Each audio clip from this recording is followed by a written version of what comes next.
గాలిలో యోగా అదెలాగా? పూర్తి వివరాలకు చదవండి రేపటి సాక్షి దినపత్రిక. ఏపీలో అక్రమ కట్టడాల కూల్చివేతలు ఎప్పుడు చేస్తారోనని రాష్ట్ర ప్రజలంతా ఉత్కంఠగా ఎదురుచూస్తున్నామని అన్నారు జైభీం పార్టీ అధ్యక్షుడు జడ శ్రవణ్ కుమార్.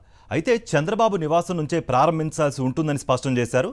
ఆ బాధ్యత ఏపీ పర్యావరణ శాఖ మంత్రిగా ఉన్న పవన్ కళ్యాణ్ తీసుకోవాలని డిమాండ్ చేశారు. తెలంగాణలో 4,000 కోట్ల రూపాయలు సంపాదించినటువంటి ఎన్ కన్వెన్షన్ హాల్ని నిర్దాక్షిణ్యంగా కూల్చేసి చట్టం దృష్టిలో అందరూ సమానులే అని చెప్పినటువంటి రేవంత్ రెడ్డి ఒక పక్క, అలాంటి రేవంత్ రెడ్డిని రాజకీయాల్లో ఒక పదవి తీసుకొచ్చి ఈరోజు ఆయన ముఖ్యమంత్రి అవ్వడానికి డైరెక్ట్లీ కారణమైనటువంటి చంద్రబాబు నాయుడు గారి ప్రభుత్వం ఇంకొక పక్క. ఇప్పుడు చంద్రబాబు నాయుడు గారి ప్రభుత్వం, కూటమి ప్రభుత్వం ఏమి చేయబోతుంది ఆంధ్రప్రదేశ్ రాష్ట్రంలో? ఆంధ్రప్రదేశ్ రాష్ట్ర ముఖ్యమంత్రి గారి ఇంటి నుంచే బయలుదేరదాం అక్రమ కట్టడాల కూల్చివేత.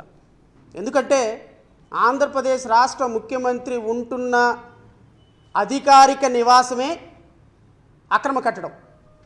ఈ అక్రమ కట్టడంలో నివసిస్తున్నటువంటి అక్రమ ముఖ్యమంత్రి సక్రమంగా ఏమైనా నిర్ణయం తీసుకుంటాడా అతి కొద్ది రోజుల్లో అనేది వేచి చూడాల్సిన సందర్భం. నేను గౌరవ ఉప ముఖ్యమంత్రి గారిని అడుగుతున్నా, మీరు మీ ముఖ్యమంత్రి గారు, మీ హెడ్ ఆఫ్ ది ఇన్స్టిట్యూషన్ ఉంటున్న అక్రమ కట్టడాన్ని ఎప్పుడు కూల్చబోతున్నారు? సినిమాల్లో డైలాగులు చెప్పి గబ్బర్ సింగ్ డైలాగులు రాష్ట్రంలో కుదరవు కదా సార్.